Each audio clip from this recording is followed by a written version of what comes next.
ഈ അടുത്ത് കോക്രോച്ച് ജനതാ പാർട്ടിയുടെ അജിറ്റേഷൻ നടക്കുമ്പോഴേ ഈ ഈ ഗവൺമെൻറ് അല്ലെങ്കിൽ ഈ സർക്കാർ ഭയങ്കര എല്ലാ കാര്യത്തിലും ശരിയാണ്, നാഷൻ ബിൽഡിങ്ങിന് വേണ്ടിയിട്ടുള്ളതാണ്, നേഷൻ എന്ന് പറഞ്ഞു കഴിഞ്ഞാൽ സർക്കാർ മാത്രമാണ് എന്ന് വിചാരിക്കുന്ന കുറേ ആൾക്കാർ ഈ അജിറ്റേറ്റേഴ്സിനെ, കുട്ടികളെ അവർ ടെററിസ്റ്റുകളാണ്, അവർ വൃത്തികെട്ടവന്മാരാണ്, ദേശദ്രോഹികളാണ് എന്നൊക്കെ പറഞ്ഞ് ഭയങ്കരമായിട്ട് അധിക്ഷേപിക്കുന്ന കണ്ടു.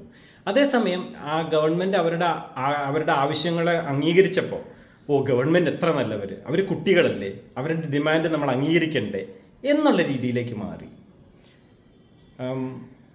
ഇയാൻ ഫെസ്റ്റിംഗർ എന്ന് പറയുന്ന ഒരു സൈക്കോളജിസ്റ്റ് 1957 കോഗ്നിറ്റീവ് ഡിസണൻസ് എന്ന് പറയുന്നൊരു സാധനം കൊണ്ടുവരികയുണ്ടായി.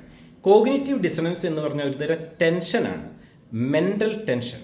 അതായത് നമ്മുടെ വിശ്വാസങ്ങൾ, പിന്നെ നമ്മളുടെ പ്രവൃത്തികൾ, പിന്നെ നമ്മുടെ ഐഡൻറ്റിറ്റി, പിന്നെ ശരിക്കും ലോകത്തിൽ സംഭവിക്കുന്ന കാര്യങ്ങൾ, ഇവ തമ്മിലൊക്കെ ഒരു പൊരുത്തം വേണം എന്നാണ് നമ്മുടെ വിശ്വാസം, നമ്മുടെ വിചാരം. അതിനുവേണ്ടി നമ്മൾ ശ്രമിക്കും. അത് തമ്മിൽ പൊരുത്തമില്ലെങ്കിൽ നമുക്കൊരു മെൻ്റൽ ടെൻഷൻ ഉണ്ടാകും. ആ ടെൻഷന് പറയുന്ന പേരാണ് കോഗ്നിറ്റീവ് ഡിസണൻസ്. അപ്പോൾ ആ മെൻ്റൽ ടെൻഷനെ ഓവർകം ചെയ്യാനായിട്ട് നമ്മൾ പല ജിംനാസ്റ്റിക്സും പല കസർത്തുകളും നമ്മുടെ മൈൻഡ് കാണിക്കും എന്നുള്ളതാണ്. ഉദാഹരണത്തിന് ഞാൻ എല്ലാ ദിവസവും ഒരു പാക്കറ്റ് സിഗരറ്റ് വലിക്കും. പക്ഷേ എനിക്കറിയാം സിഗരറ്റ് വലി പ്രശ്നമാണെന്നുള്ളതിന് പല തെളിവുകളുമുണ്ട്. അപ്പം ഞാൻ എന്ത് ചെയ്യും? ഒന്നുകിൽ ഞാൻ എവിഡൻസിനെ നിരാകരിക്കും. ഞാൻ പറയാം അത്ര എവിഡൻസ് ഒന്നും ഇല്ല, ഇതൊക്കെ മെഡിക്കൽ മാഫിയ ഉണ്ടാക്കുന്ന ഓരോ വൃത്തികേടുകളാണ്. അല്ലെങ്കിൽ ഞാൻ പറയും എൻ്റെ അപ്പൂപ്പൻ ഭയങ്കര വലിയായിരുന്നു, 80 വയസ്സ് വരെ വലിച്ചു, അത് കഴിഞ്ഞിട്ട് 90 വയസ്സ് വരെ ജീവിച്ചു. ഇങ്ങനെ ഓരോന്ന് പറഞ്ഞുകൊണ്ടിരിക്കും. ശരിക്കും പറഞ്ഞാൽ കോഗ്നിറ്റീവ് ഡിസണൻസ് കുറച്ചുകൂടെ ഫണ്ടമെൻ്റൽ ആയിട്ടുള്ളൊരു കാര്യത്തെയാണ് കാണിക്കുന്നതെന്നാണ് എനിക്ക് തോന്നുന്നത്. അതിന് തെളിവുകളും ഇഷ്ടം പോലെ ഉണ്ട്. അതായത് നമ്മുടെ വിശ്വാസം നമ്മുടെ ഐഡൻറ്റിറ്റിയുമായിട്ട് ഭയങ്കര ബന്ധപ്പെട്ടതാണ്. നമ്മുടെ വിശ്വാസങ്ങളും നമ്മുടെ ഐഡൻറ്റിറ്റിയും നമ്മൾ തന്നെയാണ് ഒരു രീതിയിൽ. അതിനെ പ്രൊട്ടക്റ്റ് ചെയ്യാൻ വേണ്ടിയിട്ട്, ന്യായീകരിക്കാൻ വേണ്ടിയിട്ട് നമ്മൾ ഏതറ്റം വരെയും പോകും. നമ്മുടെ തെളിവുകളെ നമ്മൾ വളച്ചൊടിക്കും.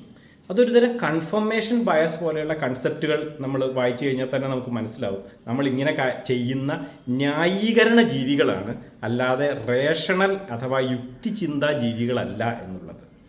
അപ്പോൾ അത് പല കൺസെപ്റ്റുകളും അതുമായിട്ട് റിലേറ്റഡ് ആയിട്ട് വരുന്നുണ്ട്. അതായത് അഫക്റ്റ് പ്രൈമസി, വികാരങ്ങളാണ് ആദ്യം വരുന്നത്, അതനുസരിച്ച് നമ്മൾ വിശ്വാസങ്ങൾ ഉണ്ടാക്കും, പിന്നെ നമ്മൾ യുക്തി ഉപയോഗിച്ച് അതിന് ന്യായീകരണങ്ങൾ കണ്ടെത്തും എന്നുള്ള ഒരു പ്രധാനപ്പെട്ട ഒരു സംഭവം സൈക്കോളജിസ്റ്റുകൾക്ക് പലപ്പോഴും അറിയാം എന്നുള്ളതാണ്.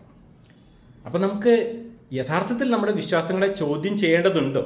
ഉണ്ട് എന്നാണ് എനിക്ക് തോന്നുന്നത്. എല്ലാ ദിവസവും നമ്മൾ തെളിവുകൾ നോക്കിയിട്ട് വിശ്വാസങ്ങളെ അപ്ഡേറ്റ് ചെയ്യാനായിട്ട് നമ്മൾ ശ്രമിച്ചുകൊണ്ടിരുന്നു കഴിഞ്ഞാൽ ഒരു പക്ഷേ നല്ലതായിരിക്കും.